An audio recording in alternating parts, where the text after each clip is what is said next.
Good evening. This is Paranormal Science Lab Live. I'm Lisa. I'm Joe. And we are very happy to have everyone with us tonight. We have a very interesting guest tonight, Dale Kaczmarek from Chicago. Dale, how are you doing? Fine. How are you? Thanks for having me on. Oh, we're doing pretty good. It's our pleasure, and I think we're going to have some interesting things to talk about. And I want to introduce Dale. Basically, that he's done all kinds of things in the field. Been doing this a very long time. Everything from investigating to writing books to conducting ghost tours in Chicago. Dale, what is on your menu these days? Well, basically, we're very, very busy this time of the year. Spring and summer and early fall is our when we do most of our investigating. We just got back from investigation last night in Alden High School up in near the Wisconsin border. Most of our Saturdays throughout the summer are pretty much taken up for investigations. Next weekend, we're going out to Allegan, Michigan, to a haunted bed and breakfast we're going to be staying at. We're also going to investigate a sheriff's residence and jail out there and an Allegan Lodge, which used to be an old tuberculosis and insane asylum at one time. And we got some incredible EVPs and disembodied voices last time we were there. So we do keep ourselves pretty busy during the spring and summer months doing investigations. Keeps us really hopping almost every weekend. Well, I understand we're kind of the same way. Just about every weekend. In fact, John's been complaining that there's nothing scheduled for next week. Yeah. Time off's a bad thing. Yeah, I don't even know what to do with myself when we got time off. We get so many investigations and we get so backed up with evidence we have to review that we sometimes have to take a week off just to catch up on our EVPs and reviewing our video and our EVP evidence, just to catch up and everything, and writing up reports and getting back to the clients with what we picked up and so forth. That's how we get too, and then the animals get restless, mainly him. So, what are your favorite places to investigate? Oh, by far, my favorite locations are jails and prisons, insane asylums, and old hospitals. Those seem to be the locations that we get the most evidence from. In fact, we do have on tap later in the summer. We're going to be going to Crown Point Jail in Indiana, where John Dillinger escaped using his toy gun.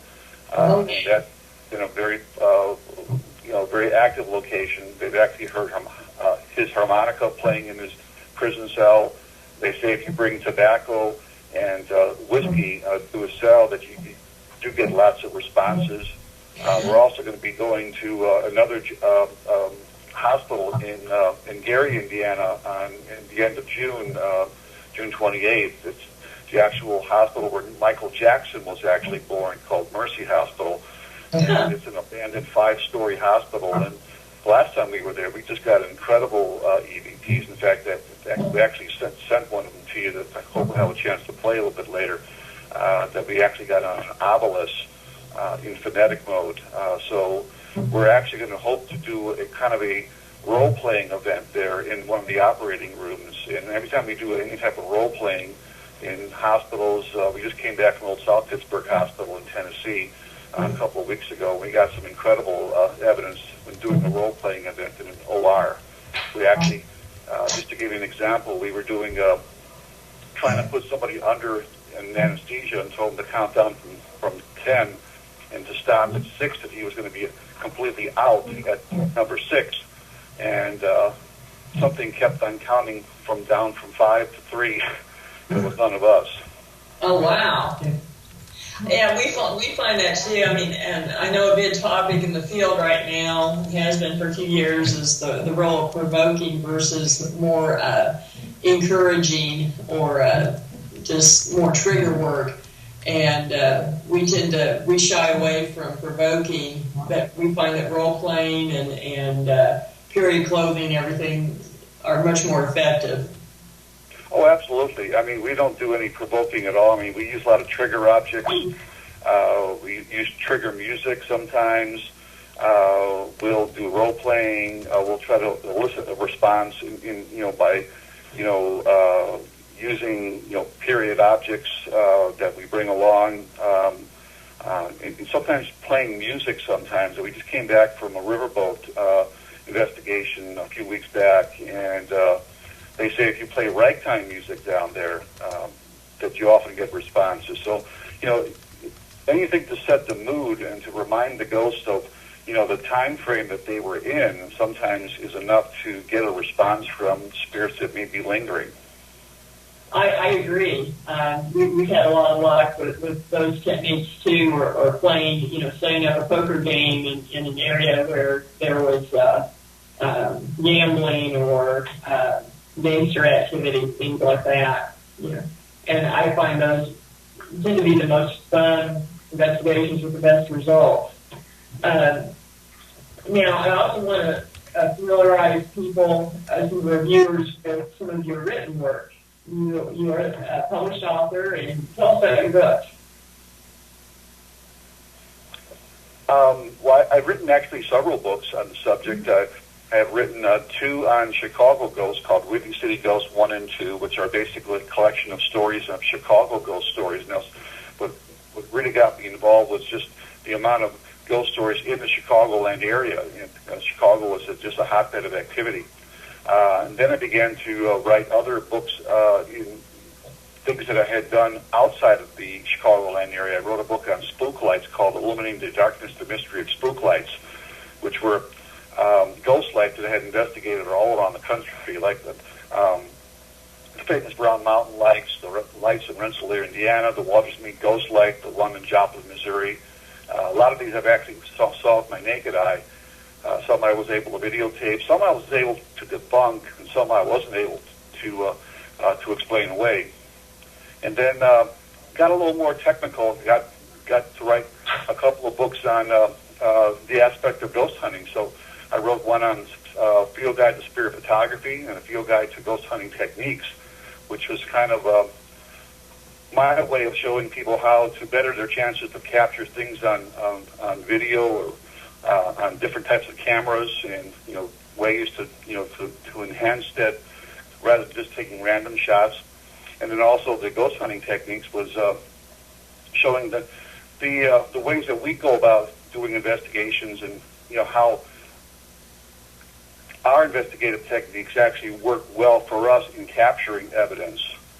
And then my latest book was on a field guide to haunted highways and bridges.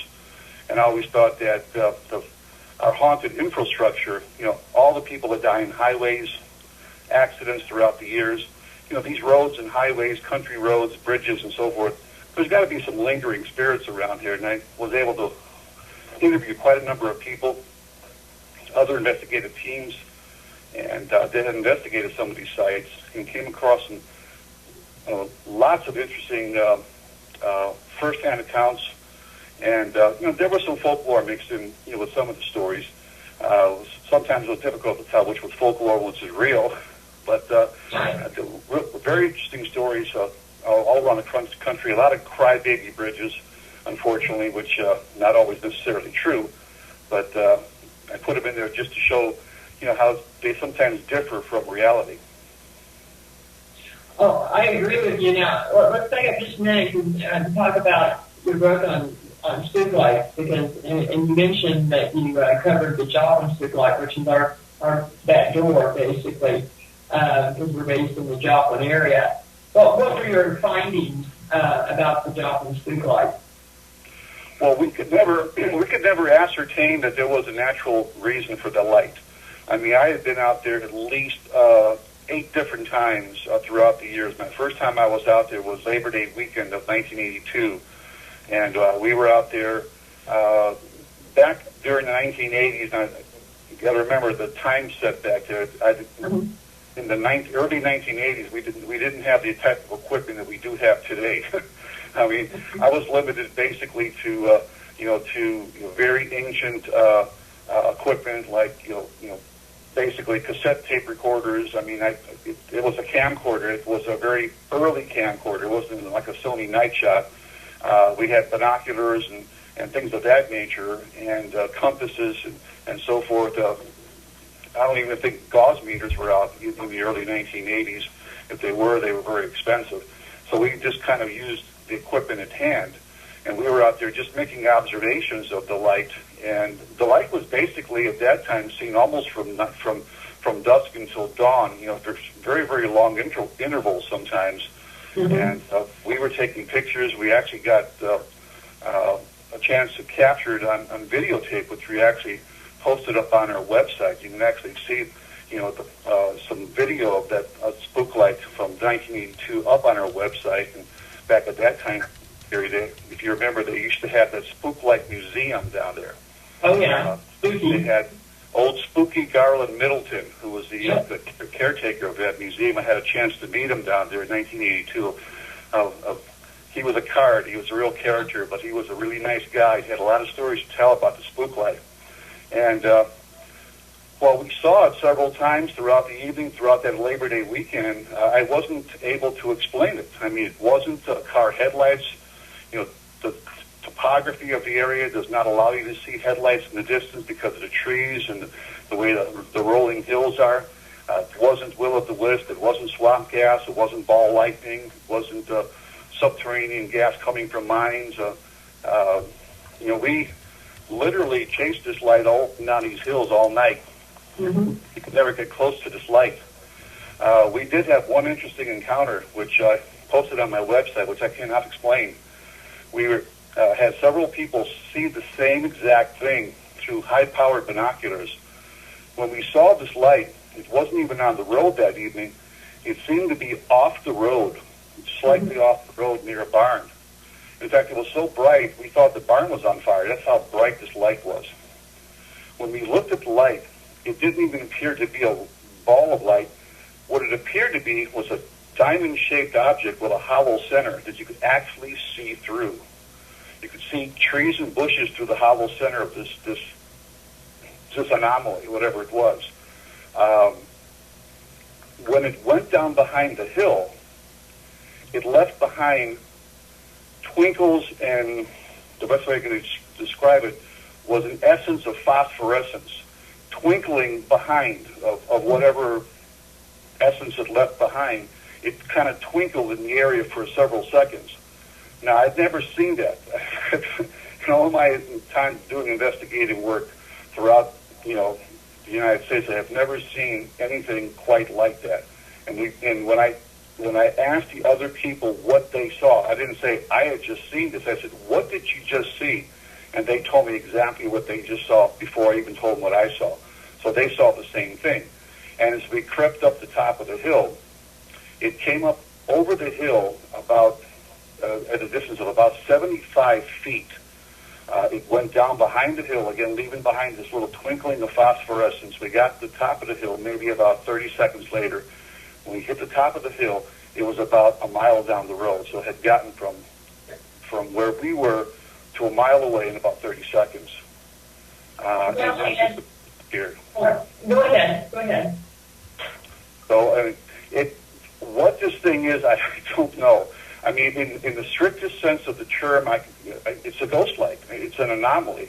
Mm-hmm. It's just something supernatural that I can't come up with an explanation. Now, normally the telltale explanations that people try to explain these ghost lights or spook lights are there with car headlight reflections or tail lights, like in the case of the Watersmeet ghost light, which I was able to debunk that light.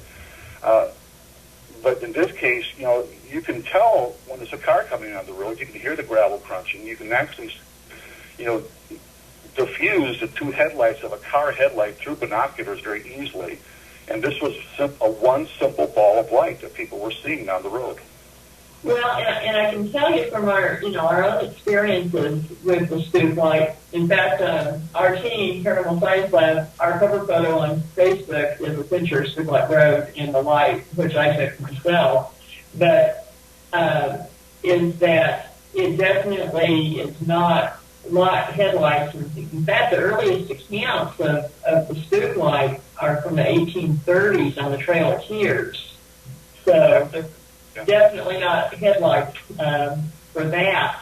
But I'm fascinated with your experience with the diamond shape in the hollow center, because one experience I've had was being down there with the team, and we separated into two groups about, not quite a quarter mile apart, facing each other, and it appeared between us.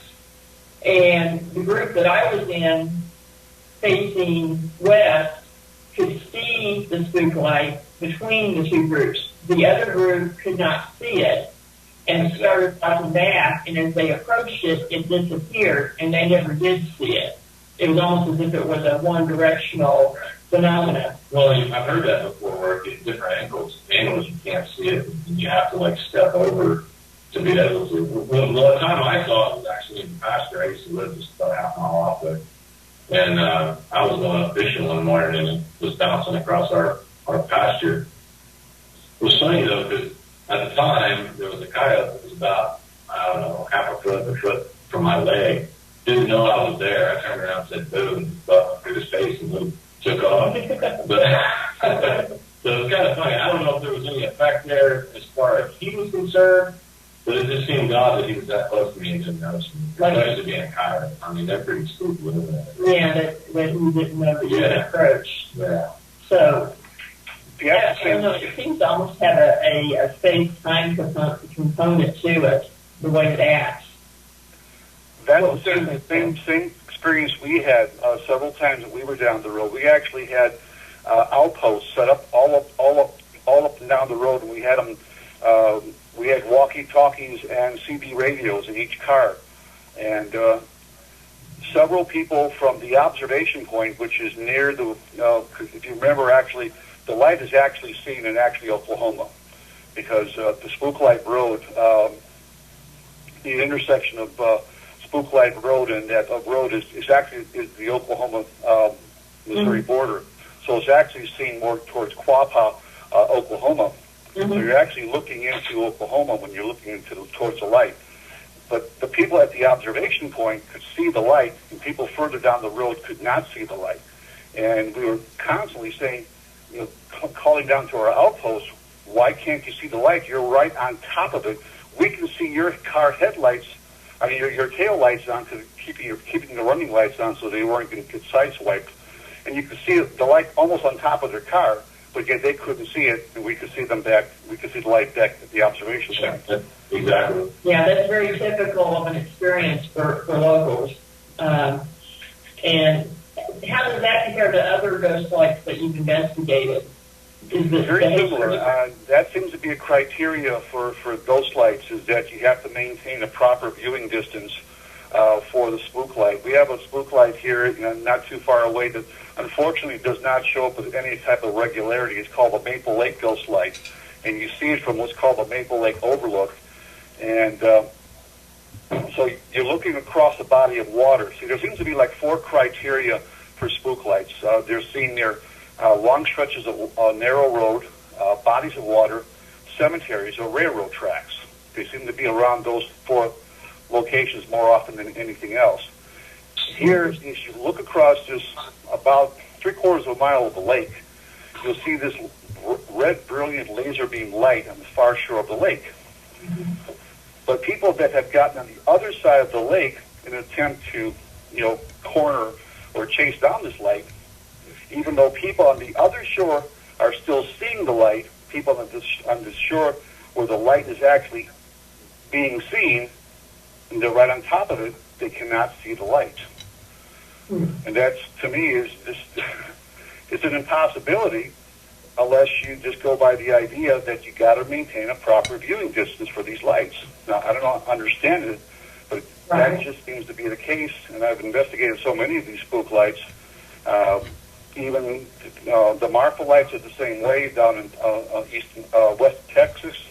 The ones in Chapel Hill, North Carolina are similar. I said the Brown Mountain lights, I believe. Even the Mako light down in that used to up here in Maple, North Carolina, which is not seen anymore. You used to see a swinging lantern light from a distance down the tracks, and if you started to walk toward it, it suddenly would not be there anymore. Well, and I know the super like here, there isn't a body of water within several miles at all. The closest would be Spring River, and I can't think of any train tracks. But there is a cemetery right there at Spring River, what they used to call Devil's Promenade. There's an old Indian cemetery right there. But Well, and that's what I was wondering, if there's a correlation with these sites and Native American sacred sites, because Devil's Promenade was a ceremonial site, Right. and the Indians actually say that the light is related to the ceremonial site. it very well may be, but it's several miles away. It's probably about 5 miles. Yeah. So. Does there seem to be a correlation with Native American lore with other lights too? Oh, absolutely. You got to remember that, the entire United States is basically Native American Indian land. This is where the Native American Indians are the true Americans, and they actually have their roots here. Everybody else, the English, the French, the Germans, the Spanish, they all came from the other, across the big pond, across the Atlantic Ocean or whatever, and they have their roots elsewhere. So basically, anywhere here in the United States is basically Native American Indian land. So you're going to have that Indian lore connection somewhere in these spook lights. So regardless where you're at, there's going to be an Indian connection. Well, I agree. I was just wondering if the other sites had ceremonial sites connected with them too. I was just curious if that seemed to be a pattern. Yeah, definitely. In the case of many of these, for instance, the Marfa-lights, they were seen on the Southwest, and they thought initially some of the earliest sightings of the Marfa-lights date back to 1883, long before, again, automobiles, and they thought that they were first. Some of the cattle ranchers and cowboys thought they were Indian campfires out there in the distance. Of course, they weren't, because they were moving. So they thought there was an Indian connection with that. They were on sacred Indian sites too, down in around Marfa and the town of Alpine, which are, from what I understand, very sacred areas. Now, Joplin, I'm not sure if it's really a sacred site, but there is a Quapaw Indian reservation not too far. There's several tribes around there. Yeah, The Wyandots, Senecas, Quapaws. Of course, then you got the Ottawas, the Cherokees, Osage. Now there's all kinds of tribes around there, really. Yeah. I venture to say, if you dug deep enough into any of these reports of spook lights, you would find an Indian connection in the vast majority of them.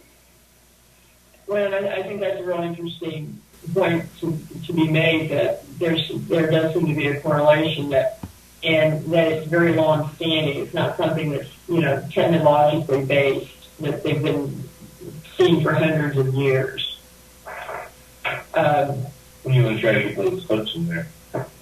Yeah, let's see if we can cue up one of the audio clips. The first one that is queued up. I don't know whether Dale, you want me to announce it or do you want me to play it first? Well, maybe I can introduce it real quickly. Can you tell me what the name of it is? No, you have to be psychic. No, it's Help Me.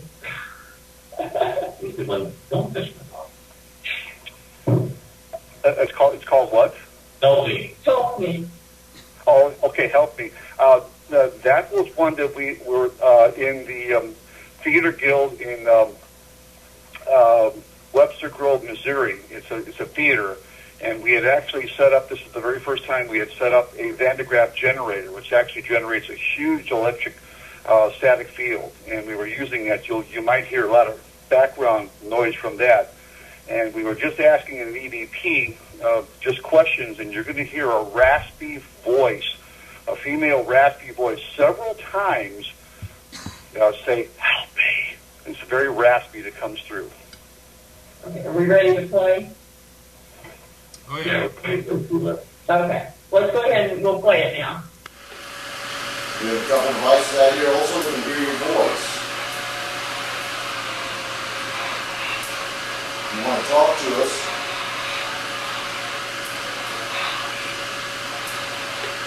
that was you. Can you do that again to the light for me? We have a couple of devices out here also that can hear your voice.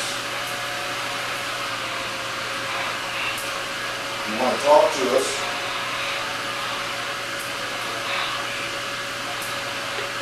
that was you. Can you do that again to the light for me? Dale, what was your conclusions as to the source of that EVP? I'm sorry, I didn't catch your question. What did you guys conclude was the source of that EVP? Who was asking for help? We don't know, but there had been a report of a woman that had died in the theater. We get, that is one of the most often things that come through in Avila sessions is the word help or help me. And this, sometimes it comes through the ghost box, it sometimes comes through the Avilas. This was just an EVP of a raspy voice that was apparently amplified, by using the Van de Graaff generator, rather than using an EM pump or something, which we actually had. This actually produces a very big field of static electricity that we hope that the spirits were able to harness for manifestations. And it worked apparently the very first time we used it. Oh, wow. And have you continued to use it, or I'm sorry? have you continued to use it? Oh, yes, we do use it. The only thing about that, we have to be very careful when you use that because it produces a big static field. If you got a computer nearby, it'll wipe your computer completely clean. It'll wipe your hard drive, so you really can't use it where there's electronics or anything like that, or in a theater like that, or in an abandoned building, it's fine. But when you go to a private home, you got to be very careful with that because it does generate such a big field. What precautions do you use for your audio recorders? We use an Olympus DM420, and which is one of the clearest ones that I've found so far. As far as the clarity, I know you can get some of those Zooms that may be better, but for the price differential between getting a Zoom and getting a Olympus, several of my team have actually used the Olympus, and it's some of the clearest sound recordings that I've ever heard. Okay, I actually looked at those. I wondered if they were any good. They look like a well-made device, but I hadn't heard of them. And again, I have all the different equipment that we use basically on my website under a page called GRS Equipment, so people can go directly to the website and they can scroll through there, and there's pictures on there and places where you can actually, websites you can actually get that equipment from. well, that's awesome. Yeah, the little Olympuses, they're under $100, if I remember right, or right around there, right? Yeah. Mm-hmm. Well, mine, I paid a little bit more for mine because I actually went through a catalog. I actually got a little ripped off, so you can actually get it for less than $100. I think I paid $169 for mine, but but you can actually get it for less than $100. Yeah. Well, that's good. I mean, and I admit I did use Olympus and Zooms both over the years. Both with very good luck. Let's see. The next clip that we're going to queue up is the one that is medical care. Can you, let's set that one up. Okay, the medical care one is actually, we were in Waverly Hills Sanitarium, and I'm sure everyone knows what Waverly Hills used to be. It was an old tuberculosis sanitarium in Louisville, Kentucky. Mm-hmm. And we were using a mini box, not a ghost box, a true mini box. We were there with Rosemary Ellen Guiley, which is part of our group, and We hadn't even asked the question. We had just turned the box on. We were getting ready for an EVP session, and you'll hear a very clear voice that comes through and says, needs medical care. Okay. I think we're going to play that now. Communicate. Medical care. Communicate. Medical care. Communicate. Medical care. Communicate. Wow, that was less clear. It sounds like we need medical care. Yeah.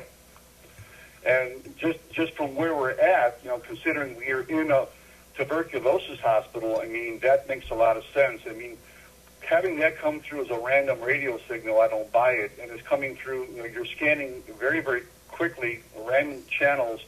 It's coming through with the same voice. So again, it's got to be something speaking through the white noise rather than a random signal coming through a radio signal. Well, yeah, that's what it sounds like. If you don't mind I asking, I've investigated Waverly Hills. What part of the building were you in when you caught that? I'm sorry? What part of the building were you in when you caught that? Oh, we were down, if I remember correctly, I believe we were on the 4th floor. Okay.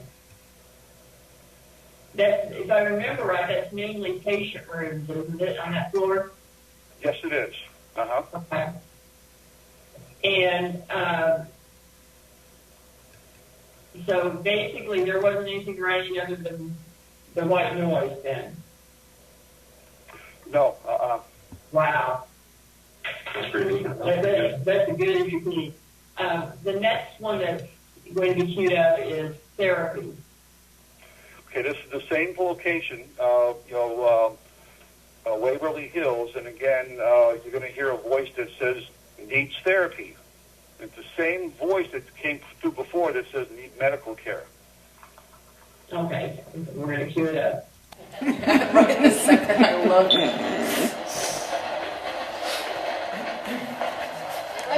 New therapies. Right in the center. I love it.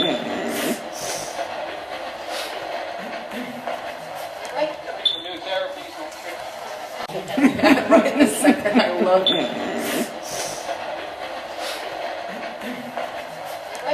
New therapies. Was that the almost like a young girl's voice, female voice? Is that the one you're talking about? Yeah, I believe it's the same male voice that said needs medical care that says needs therapy. So, Okay. Okay. so I believe it's the same. We were communicating with the same ghost. It was during the very same EVP session, the very same place, same 4th floor. We hadn't even moved yet. It was just a few minutes later. We got the reply, need therapy. So he not only needs medical care, but he needs therapy. That's amazing. Those are some of the best EVPs I've heard come out of Waverly Hills, to be perfectly honest. I'm pretty impressed with that. The next one that's queued up, I'm really interested in, because I'm just fascinated with the place anyway, but it's titled Lymph Fire. Okay, this was at the Lemp Mansion. We had done an investigation there. Now, we had not even started our EVP session. We were just unpacking our equipment. We had another group there that was videotaping us and so forth, and they were just videotaping us unpacking our equipment. There was nothing on in the background. There was no TVs, no radios. In the background, you're going to hear noises of unpacking our equipment, but in the background, you're going to hear either a high-pitched male voice or a female voice, and it's screaming in the background, help me, I'm on fire, I'm on fire. Okay, we're going to queue that up.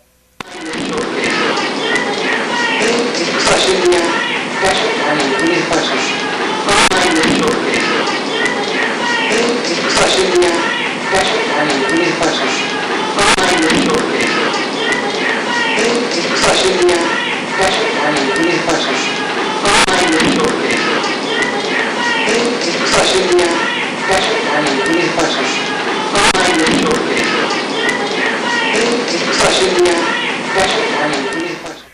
Yeah, that definitely is a desperate voice. Is there a history of fire at the mansion? Not that I'm aware of. If you're familiar with the history of the Lemps, all of them committed suicide by shooting themselves in the head with pistols. I don't know of anything of any fire, anybody being consumed by flames. So that's really kind of a mystery of why that would come through. I guess the only thing I can think of that would be, I know there's tunnels under the mansion. Exactly. Whether it's something connected to something that happened in the tunnels. But we were never given access to the tunnel, so I mean, that could have been something with maybe the stills down there, or when they were storing stuff, or maybe there was a brewery fire or something. But nothing were we able to really put two and two together to explain this. So it's just kind of a mystery where this came through. Yeah, I mean, it's definitely a desperate voice. It's very interesting. The next clip that we have queued up was the most surprising to me in its clarity, and definitely a really good Class A, and it's titled Magic. Okay. Yeah, this one was taken at the Lincoln Theater in Decatur, Illinois. Now, the Lincoln Theater, among other people, it did have Harry Houdini there at one time. And there was actually on stage a trapdoor which was cut out of the floor that Harry Houdini used to fall through to make himself disappear. It was actually an illusion. He didn't actually disappear, obviously. So we were actually doing an EVP session directly below the trapdoor one year. And we asked the question, one of our EVPers asked the question, what are you going to perform for us? And you're going to hear a Class A EVP come through and say, magic. And the way he says it is very, very unique. The way he enunciates it, it says, magic. Okay, I think we're going to cue that up now. Knows us here with us to protect us. What are you going to perform tonight? Magic. What are you getting ready for? Who knows us here with us to protect us? What are you going to perform tonight? Magic. What are you getting ready for?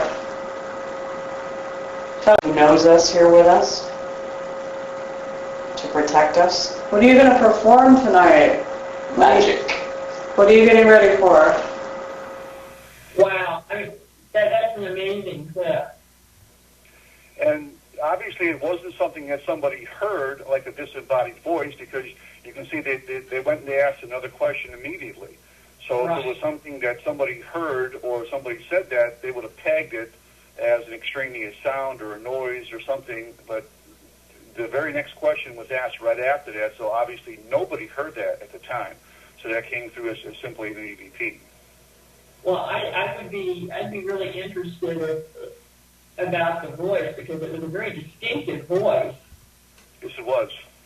Yeah, I was interested. I was wondering if maybe Houdini would sound like that or something. I was curious. Yeah, it'd be interesting if Harry Houdini's voice sounded like that. Yeah, I wish there was a way we could somehow, match that sound with some of Harry Houdini's voices. I guess we could possibly do that if we had the right equipment and we were able to get some of his sound bites to see if it actually matched the inflections and the stress and so forth in his voice. There are ways of doing that to do voice matches. It would be interesting if it came back as his actual voice.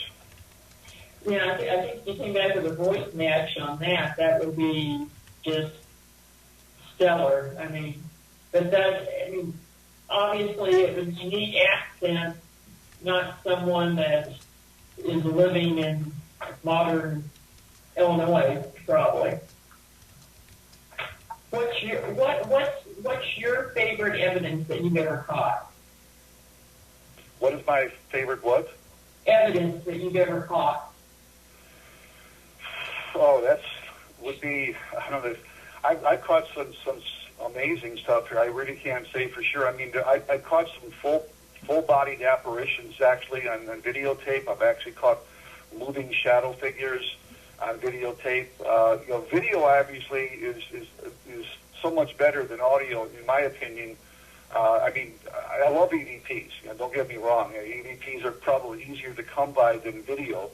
But when you actually see something, pictures are great. But when you see motion pictures, and that's really, you know, the holy grail, when you can actually see something moving. And we've actually captured moving shadow figures and actual moving full-bodied apparitions that look as solid as you and I. And they're listed on our website. Those are some of the stuff that we've actually captured. We set up full spectrum cameras. We set up infrared cameras. We have spectra cams. We use different thermal cams that actually pick up and register heat anomalies as well. And we're looking into various other different types of camera devices. But we do have a lot of equipment right now that augments our EVP sessions, like the Ovilus, the Ghost Box. We use Echo Boxes, which is a phone application that's been useful. And, of course, other things, like, real-time EVP devices and so forth, too. What are your thoughts on, do you have better luck with one kind of photography or videography versus others? Didn't quite catch the beginning of that. I'm sorry. Do you seem to have better luck with a certain kind of photography versus others?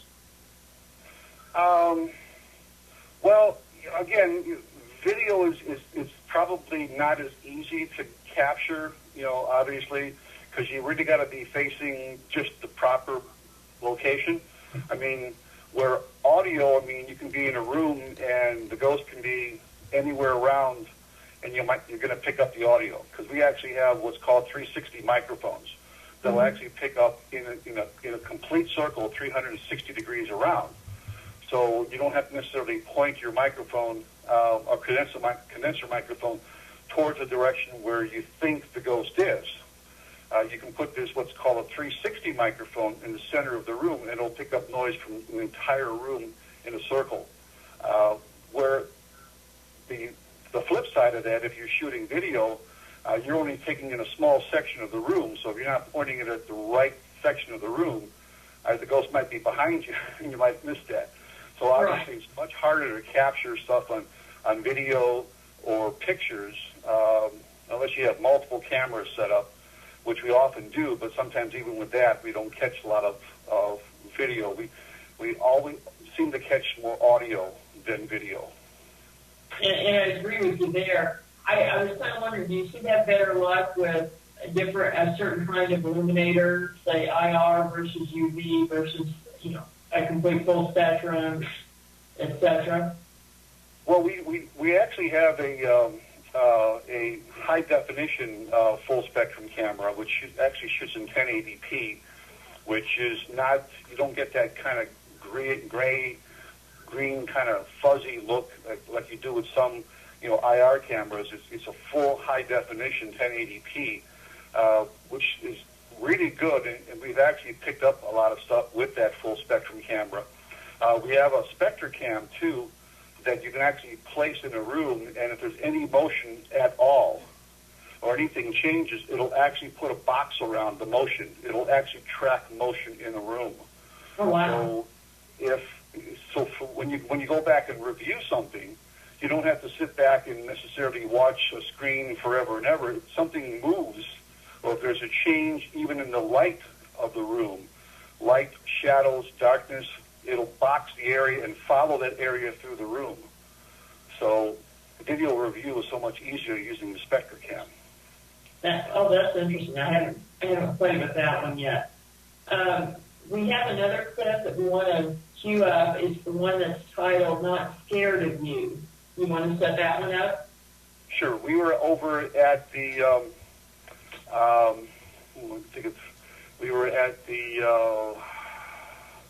a home down in Mount Carrollton. I can't think of the name of the house right now. But we were doing this is with the Ovilus. For those that aren't familiar with the Diabolus, it actually has a built-in vocabulary of words that the ghost can manipulate to pull out the proper words, but we prefer to use it in what's called a phonetic mode, which allows the ghosts to actually form their own words by putting vowels and consonants together and forming words, and then joining those words to form sentences.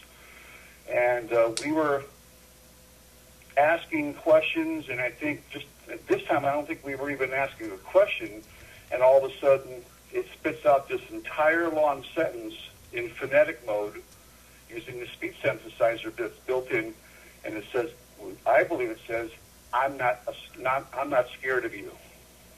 Okay, good. We're going to cue that up. Start it off again if you're here with us.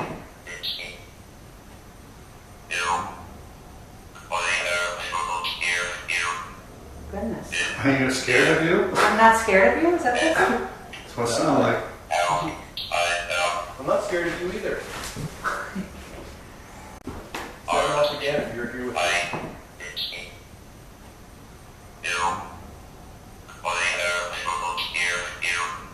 Goodness. Are you scared of you? I'm not scared of you? Is that this? That's what it sounds like. I'm not scared of you either. Start it off again if you're here with us.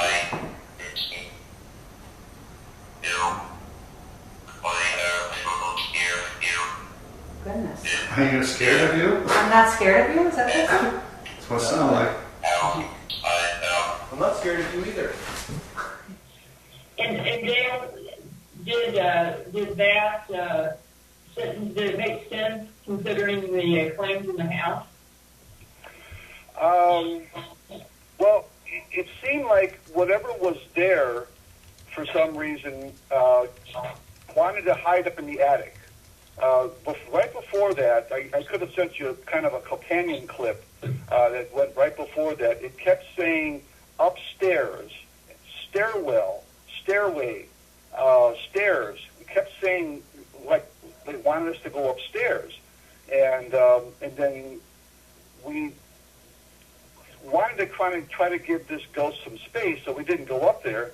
And then right after that, this came through, and then it said, "I'm not scared of you." So then we went up there, and then it just continued to talk. So I guess it was just kind of the saying, kind of reaffirming that it was okay to come upstairs, that I'm not scared of you. Very cool. What are your thoughts on, say, the Ovilus versus the Echo Box? Well, I've gotten a lot more. I've only used the Echo Box maybe a half a dozen times so far, and I've only gotten a few things so far through the Echo Box. I've gotten a lot more, through, a lot more through, the Diabolus, both in phonetic mode and in dictionary mode. We've gotten examples where even in the dictionary mode, the word that we were looking for came through in what we were asking. To give you a real quick example, we were in a place in Harpers Ferry, West Virginia, and we had down in the basement, and we were getting a lot of interference on our equipment, our K2 meters, and our tri-field meters, energy readings around this bicycle. We went up there to do an EVP session upstairs, and the first question we asked, we kept getting the name George, so we went with George that came through the box. So we said, "George, what do you like to do?" And the first word that came through was cycle. And I said, "Well, that's kind of interesting, because we were just downstairs in the bicycle. We people thought they were touched. We were getting, EMF readings down there. So cycle came through immediately when he said they like to cycle. So, I mean, it seems like even in the dictionary mode, sometimes we get the right word that comes through in the response to the question. Now, sometimes we get a lot of garbage, sometimes. Yeah. But in the phonetic mode, the phonetic mode allows them to form their own words, so you don't have to say one word at a time. It can actually, like, "I'm not scared of you," it can say an entire sentence. And we've got many examples where it has put together an entire sentence in phonetic mode. How it does that, it manipulates that speech synthesizer in there somehow and is able to talk through the box. And and you're saying you haven't used the EchoBox very much? We haven't used it as much as the other devices yet, right? Okay. Because I know it's sort of one of the new things out and getting a lot of attention right now. So I'm always curious what people think. I want to touch a little bit too. You have a lot of experience in Chicago and with events, even putting on events there and everything. One question that's kind of come up when we announced that you were going to be a guest was what monster or gangland related hauntings you were familiar with. I kind of lost the last part of what you just said. I'm sorry. John was laughing over me. Questions come up. What monster or gangland type hauntings have you been able to verify in Chicago? Oh, gangland hauntings? Yeah. There are several, actually. There obviously is the ghost of John Dillinger that has been, or at least some sort of figure has been seen exiting from the front of the Biograph Theater.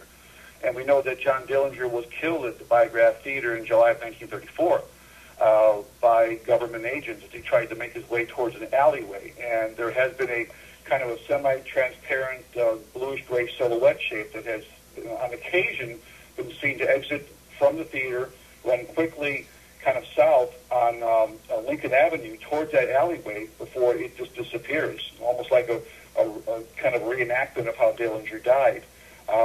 We know at the site of the same Valentine's Day massacre, for instance, that happened on February 14, 1929, where 7 members of the Bugs Moran gang were shot down by thugs of Al Capone during what's called the St. Valentine's Day Massacre, that even to this day, people passing by the area or people who live in the area claim that they occasionally hear machine gun fire or shotgun blast coming through the area. People that walk through the area around the time or later, they hear sobbing and moaning sounds coming from the area, and even dogs that walk past the area react very strangely to that. And we know that animals are very sensitive to paranormal activity, so they might be picking something up as well. There is reports even at the site of where the original Lexington Hotel was, which was the headquarters of Al Capone, which is no longer there. It's been there's a new place, a new building called Lexington Place in there, but we know that the time before Al Capone was arrested, he claimed to have been haunted by a man by the name of James Clark, who was killed in the St. Valentine's Day Massacre. And also later, when he was sent away to Eastern State Penitentiary, he was also claimed that he was being haunted by Jimmy Clark in there as well. So I'm wondering if residents that are living in that building, in that residence now, are also experiencing some of that activity as well. It's kind of hard to just go up to the door and knock on the door and ask them that, but it's the same exact site where that activity took place where Al Capone was. So there's a lot of activity related to gangsters in Chicago. And those, and of course that subject is always fascinating to people. Dale, if people are wanting to get a hold of you or your books or any of your events, what's the best way for them to contact you? Well, there's several ways. Probably the easiest way is to go to my website at www.ghostresearch.org. It's ghostresearch, all one word, .org. And they can contact me right through my email there. I do have they can also get me on Facebook. I'm on every single day on Facebook. I actually have a Ghost Research Society page on Facebook as well that they can contact me on. And either way, through Facebook or through my site at ghostresearch.org. Fantastic. We're about coming to the end of the hour, but we've really enjoyed the talk and would love to have you back another time. Thank you, Dale. Oh, my pleasure. Thank you so much. Thank you. And everybody stay tuned for Swinging Around Closer to Death. She has Logan South, Danny Catherine, King and Queen of the Vampire Court of Boston. Night, folks.